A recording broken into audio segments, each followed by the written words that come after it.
Se eu te disser revolução industrial, o que você pensa?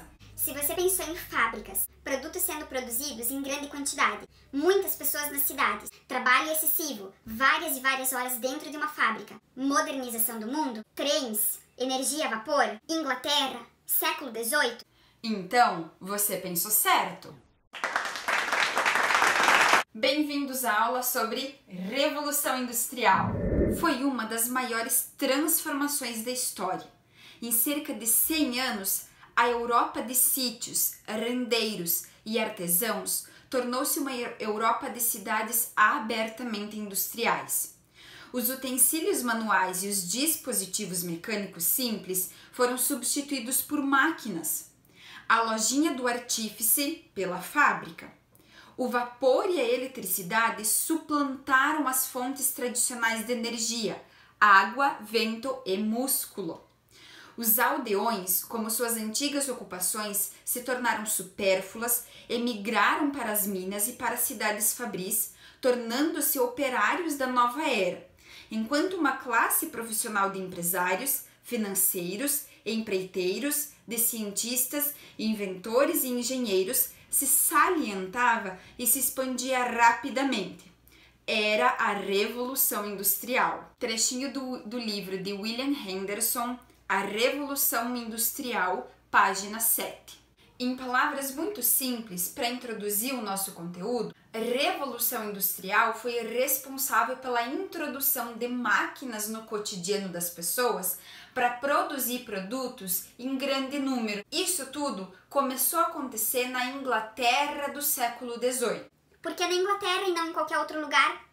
Nós vamos entender por que a Revolução Industrial escolheu a Inglaterra para acontecer. Na verdade, não foi a Revolução Industrial que escolheu a Inglaterra para acontecer, mas sim a Inglaterra preparou o seu terreno para que a Revolução acontecesse ali. Alguns dos fatores que levaram a Inglaterra a ser o primeiro país a ter a Revolução Industrial acontecendo no seu território estão aqui no nosso quadrinho. Nós estudamos que a Inglaterra foi o primeiro país que teve essas revoluções em que a burguesia, ou seja, uma classe inferior à nobreza e ao clero, vai começar a questionar os poderes dos reis, vai começar a questionar o absolutismo desses reis. Por isso, os burgueses liderados pelo Oliver Cromwell vão conseguir assumir o poder, inclusive decapitar o rei, que foi um símbolo dessa revolução, e vão conseguir governar a Inglaterra por um tempo. Os burgueses, vamos lembrar, eles precisavam muito do comércio para sobreviver. Então, era muito satisfatório para eles que essas indústrias produzissem cada vez mais produtos para que eles fizessem o comércio com outros países e com outras cidades. Tudo isso vai se tornar ainda mais intenso na Inglaterra quando Cromwell vai assinar o chamado Ato de Navegação. O Ato de Navegação vai ser aquele documento que vai dizer que nenhuma mercadoria mais poderia ser transportada por outros navios a não ser pelos navios ingleses quando elas estavam vindo para o território inglês.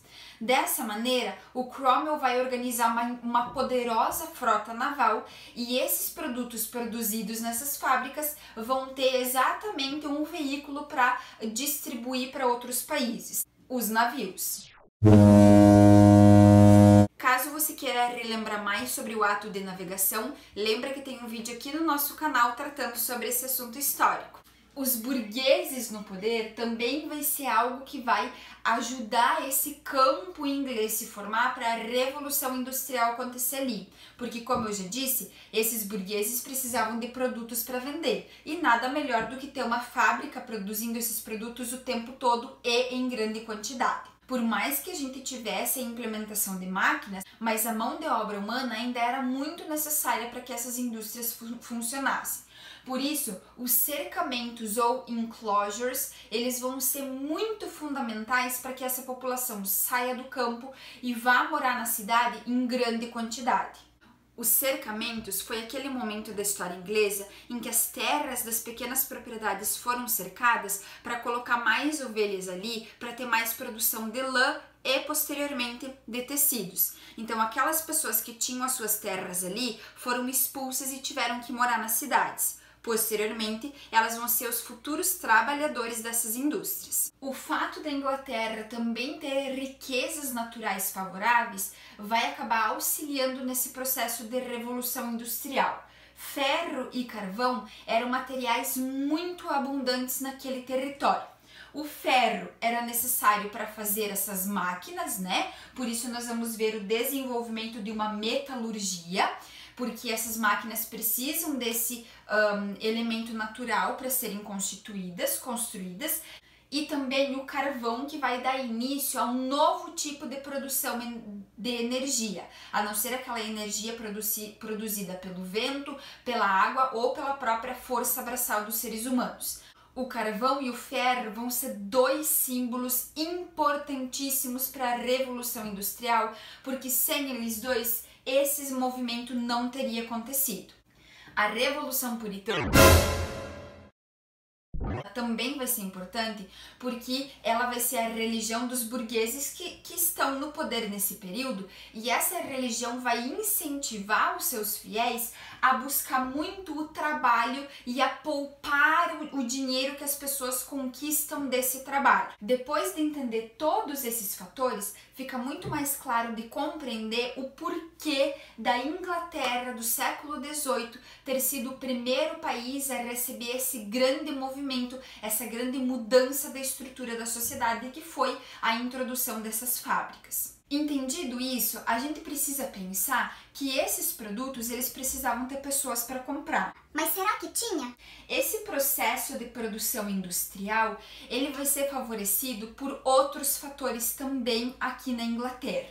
Especialmente porque a partir do século XIV, XV, ali depois daquela grande peste negra, a população europeia ela começa a crescer novamente. E aí nós incluímos a Inglaterra também. A partir do momento que a população inglesa passa a crescer, os ingleses precisam...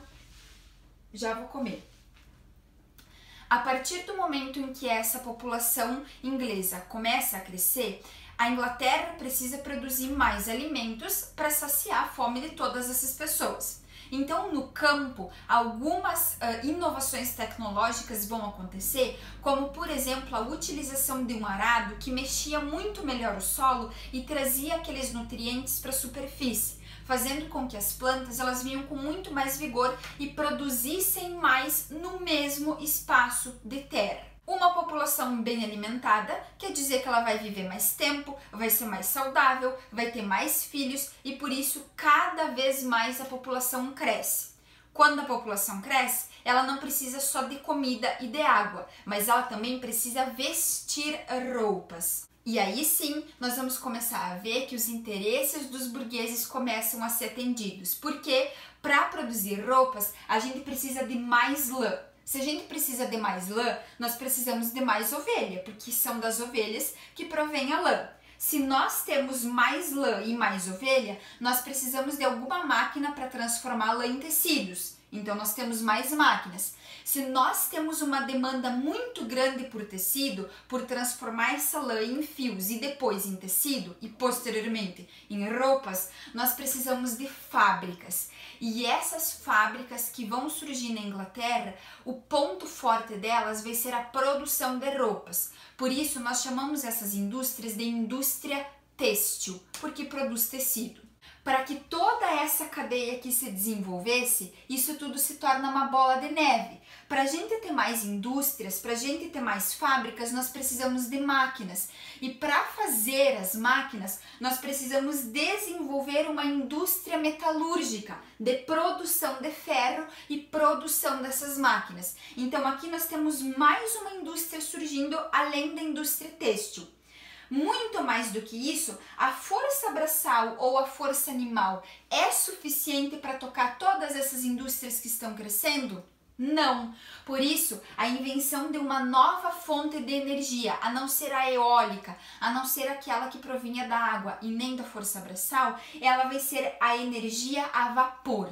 E essa energia a vapor, ela vai surgir a partir da queima do carvão. Vai tocar as indústrias, navios e trens. Os navios vão vender esses produtos para outros países, os trens vão tirar esses produtos dessas fábricas e espalhar esses produtos por todo o país inglês. Trens também vão ser um símbolo importantíssimo da Revolução Industrial, porque assim o produto não fica dentro da indústria.